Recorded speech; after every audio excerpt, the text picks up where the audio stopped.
Yes, everyone. Very interesting video today because today we're going over this hype long and it was an amazing long. So very glad I took it. In the Discord, Rick Quinn was saying hype. Watching this hype PO3, I didn't like the PO3 idea at all, but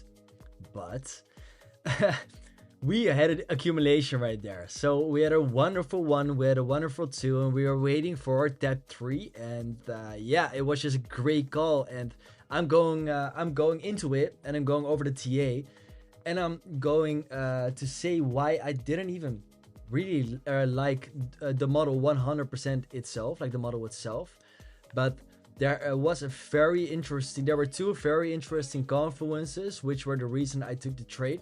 One was USDT, and one was hype against BTC. So that was very interesting. So I'm gonna watch both pairs right here, and I'm gonna explain why hype against BTC was the more clean pair. So when you look at hype, when you look at BTC, boom, you go to the chart, and there you can see indeed this chart. I don't know if we can back in time on this one. I think we cannot. Okay, that's no problem. Because what was hype doing? Let's delete everything and let's build context first, as we always do. Because context is key, of course.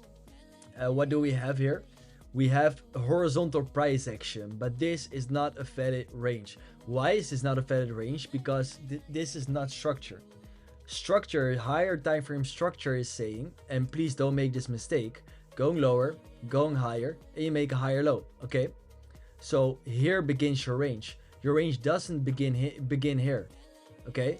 On a higher time frame, that's not the beginning of your range. So that's the context, and context wise, we did take out this low right here, boom, and then we didn't make a very good bottom, and we have very interesting price action here. We have our low, which is almost as low as this one, and there begins our liquidity trail right here, with our structure going like this. So this is going to be your liquidity trail, which you want to take out, of course, with almost equal lows right there, which are of course a magnet. You have a low right there and you have a low right there, which are almost equal lows. So I want to take out those lows before I even consider taking any accumulation.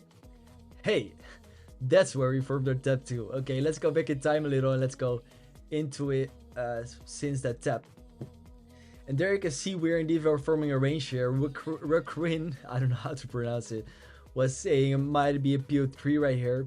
This for me is not horizontal price action enough, okay, for a PO3. Then this will be your range, this will be your manipulation, and this will be your expansion. But for me, I want horizontal price action in the range, okay, horizontal price action, and then an aggressive breakout, boom, and then you can have a PO3, okay, with your range right there, with your manipulation phase right there, and your expansion phase, of course. But right now that was not the case, and I will only watch this. What is structure saying? Structure is making lower highs, lower lows, lower highs, lower lows. Hey, boom, we can draw a range right there. So this is going to be a range from low to high.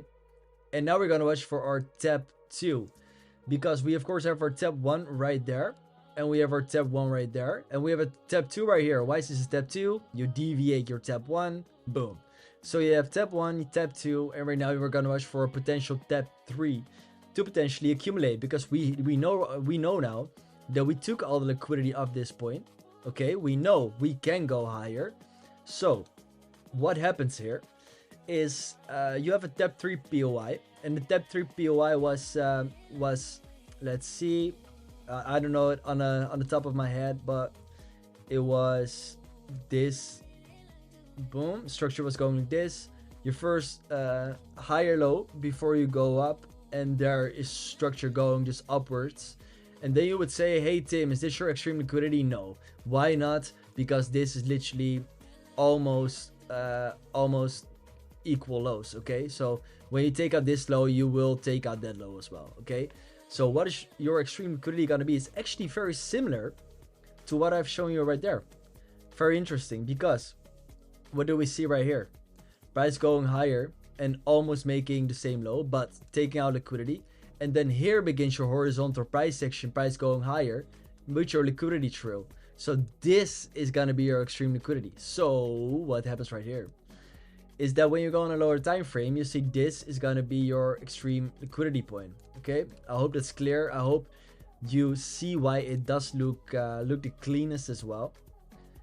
As you know, I like to deviate my tab 1 always. Did we go into this demand? Let's see, we did not go into that demand, so this will be a POI as well.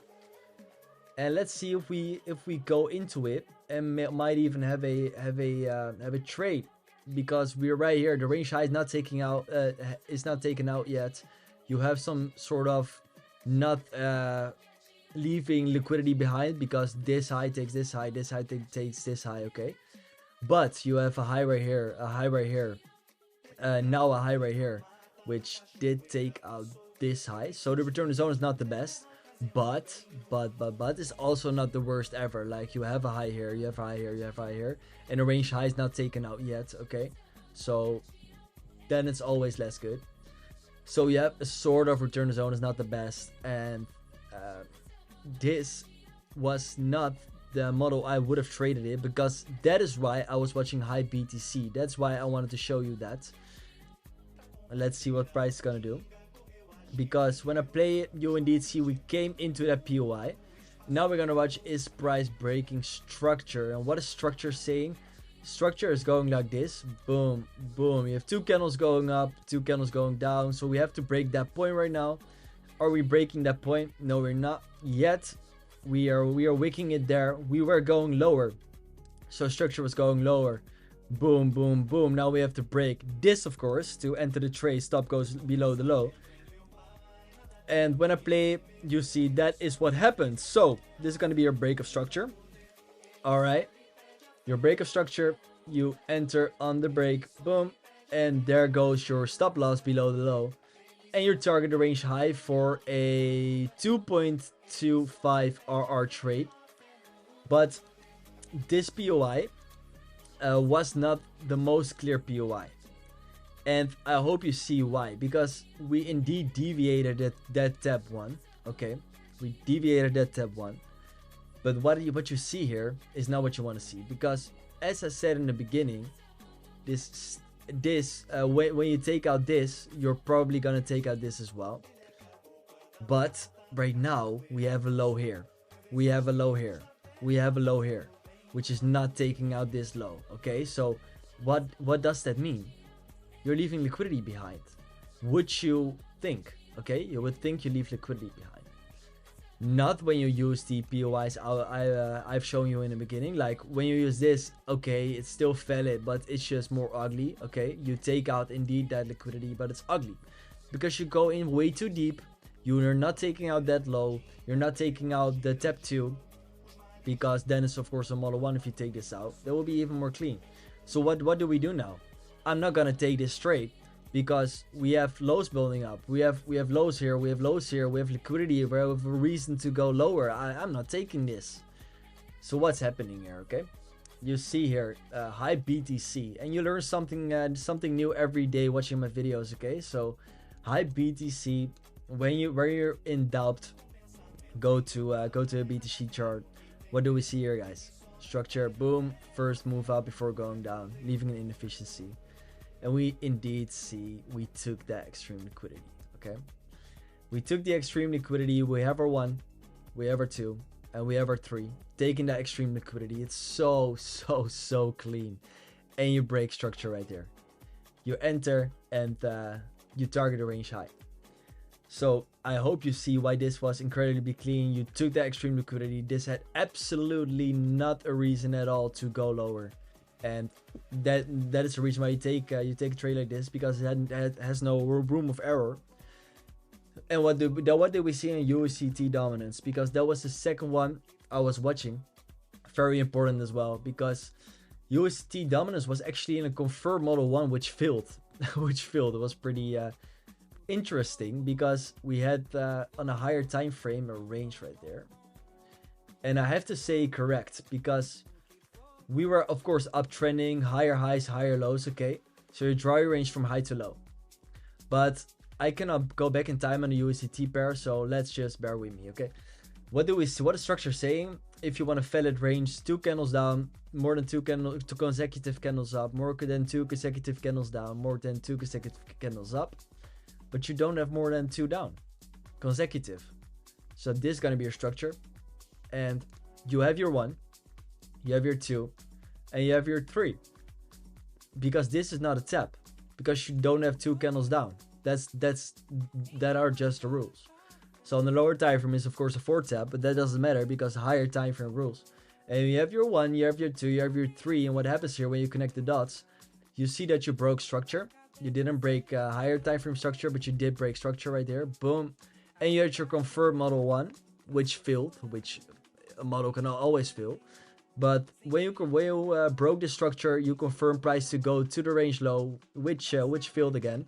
But this was a confirmation to take the trade as well, because USDT was in a distribution, which means crypto's going higher, exactly. Which means when you have a clean as fuck model like this and high BTC, that you still take this hype trade, okay? So there are many things to take in consideration. That's why if you're not here yet trading, when you feel stuck, bro, believe me, you need to put the hours in. You need it will come with time. Believe me. It won't come after 2 months. It won't come after 5 months. You do have to gain the experience, okay? You gain those charts. You have to see. You have to do it for yourself. And when I play it, you can indeed see price was going higher, fucking around right there a little bit, but eventually going to the target. And for me, there was no partial TP. Eventually, when price broke structure right there, I trailed my stop to break even. No, not break even, to this low. What was it? I trailed my stop to that low, like this right there. And price was going up. Didn't leave a runner. When I see it right here, I should have left a runner. Because it was a very clean model, and in hindsight, I could have gained more percentage when I had left a runner, because there was not that much for price to hold up price, right? There was not much supply. You had liquidity. You had a lot of liquidity right here. So the end of the liquidity trail was right there. So I would have probably taken my profit right here if I left a runner. But next time, put it in my journal. It was just a great trade. It was a great 2.2 hour. And yeah, guys, join the Discord, because if you don't want to miss any of these calls, like, what are you waiting for? And I know I purposely say it at the end of the video, because I only want people to join who really want it, okay? I only want people to join who really want to trade, who really want to give everything, high energy. And I know when you're watching this till the end, you have that. You are determined to be a good trader. You are determined to be profitable. You are learning. You are writing shit down. You want it, okay? And you can have it, and you can do it as well, time after time. But just put in those hours, join the fucking Discord. And guys, so much is coming. Believe me. See you on the next one. Ciao, ciao.